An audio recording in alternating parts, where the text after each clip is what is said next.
Salut à tous, c'est Buster pour la chaîne Reptilome. Alors aujourd'hui, vidéo spécialement consacrée à la conception d'un terrarium naturel pour Gecko à Crête. A tout de suite.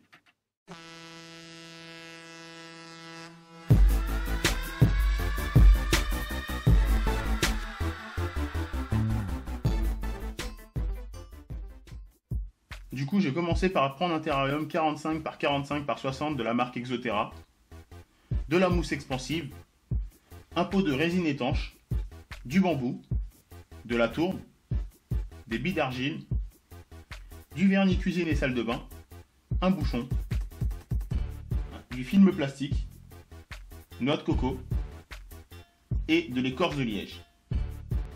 Ensuite, j'ai emballé les bouchons en plastique dans du film, ce qui va me permettre de créer les gamelles que je dissimulerai dans le décor par la suite.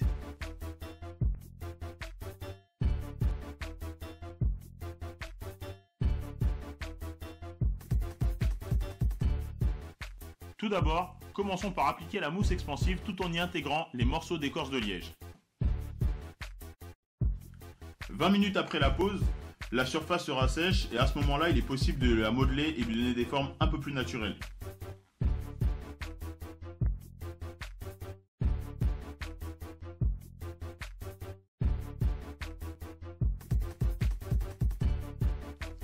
N'oubliez pas d'y incorporer le bouchon en plastique emballé juste avant.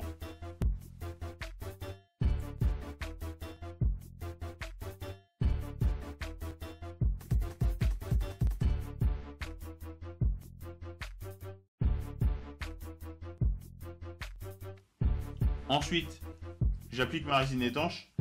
Et comme c'est un terrain tropical et qu'il y aura beaucoup d'humidité, je préfère mettre cette résine parce que comme ça évite que l'humidité s'infiltre dans la mousse expansive et me provoque des moisissures internes.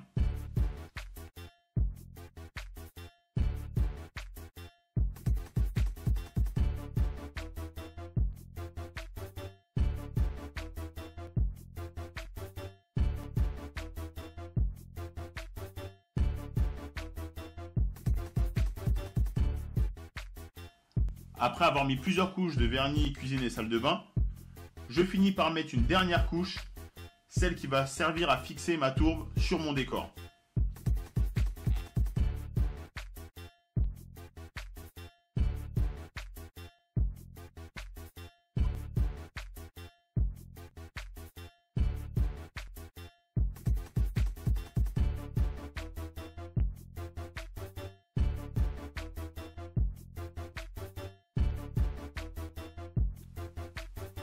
Voilà un premier aspect du terrain.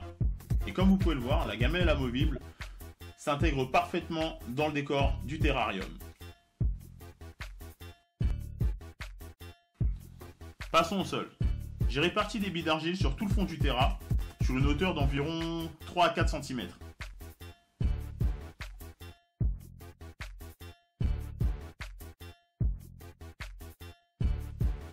Ensuite, j'y place le terreau.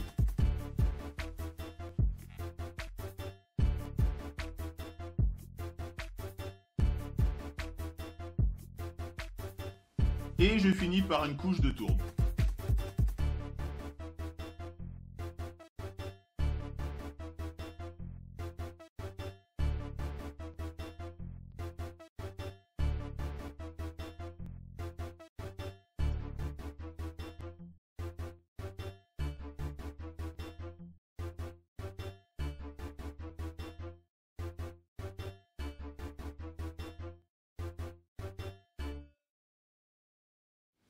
Maintenant, on va s'occuper de tout ce qui est branches.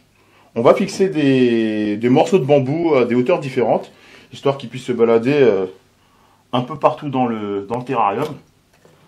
Attendez, on va dire par exemple ici. Les branches sont fixées de force pour qu'elles puissent tenir solidement. Parce que ça serait dommage que la branche ne tienne pas et que votre gecko se casse la gueule en fait. Enfin, votre gecko ou selon la bête que vous avez besoin de mettre dans un terrarium tropical. Hein. Cela va de soi. Voilà. Ah, ça tient pas assez celle-là. Donc on va recommencer.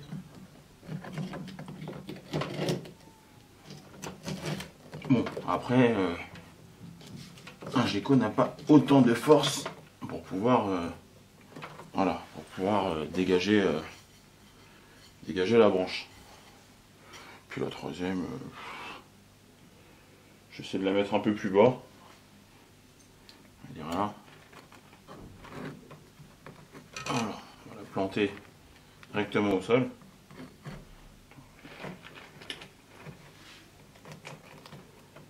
Voilà.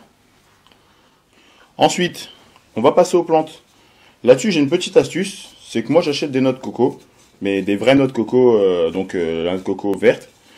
Et je l'ouvre, je la vide complètement et ensuite je me fais des pots de fleurs en forme de noix de coco. Donc vous avez soit ceux-là, donc avec les noix de coco vertes, préparées bon à l'avance, hein, ou soit vous avez possibilité de le faire avec ceux-là, les cocos secs justement aussi, mais je préfère les découper moi-même parce que les noix de coco qu'en animalerie, c'est toujours, vous savez, la fameuse découpe au-dessus avec le petit rond là que je trouve complètement débile parce que tout le monde a la même tout simplement. Hein. Donc voilà. Là, je vais mettre celle-là en pot, enfin en pot, en coco on va dire. Je la mets directement. Pourquoi? Parce que dans cette terre, peut-être qu'il y a de l'engrais, mais mon reptile, il n'aura pas accès à la... Enfin, il n'aura pas accès. Si, il aura accès à la noix de coco, mais il n'aura pas accès à la terre qui est en dessous. Parce que je vais recouvrir ensuite de tours par-dessus, histoire de protéger tout ça. Parce qu'il faut que ma plante, elle pousse quand même à côté de ça. Bon, là, je l'ai fait rentrer vulgairement. Je rajouterai la terre après. Mais c'est juste une idée pour montrer comment faire un pot semi-naturel. Enfin, parce que bon, des plantes qui poussent dans les noix de coco, on n'a pas beaucoup, mais bon. Je trouve que le rendu, là, c'est propre et moi, j'aime bien. Donc, maintenant que la fleur a été mise en pot, et ben on va la mettre en terrain. Hein. Donc, là, par exemple.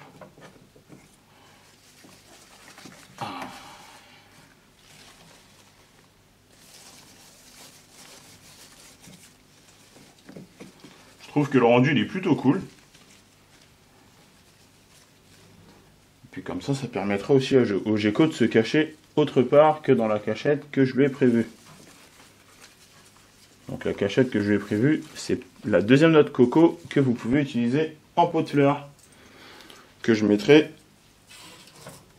Enfin que je mettrai pour l'instant, je mets rien. Ah si, je vais mettre là. Et puis j'ai une petite fleur artificielle. Que je vais placer, parce que celle-là par contre je la garde pour mes cachettes, cette feuille artificielle, pour justement pouvoir cacher l'entrée, et pour que quand il soit dans sa cachette, qu'il soit caché quoi. Le but d'une cachette. Voilà. Comme ça j'ai une feuille artificielle, lui il a un accès en décalant juste la feuille, et comme ça lui permet d'être à l'ombre, et pas forcément, et puis en plus comme ça, c'est sûr que je subis pas si la plante fan ou autre chose. Et la petite dernière,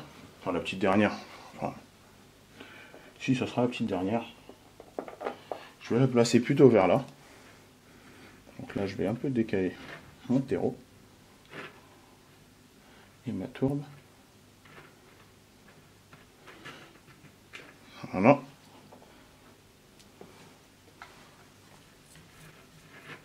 Je vais mettre ma petite plante.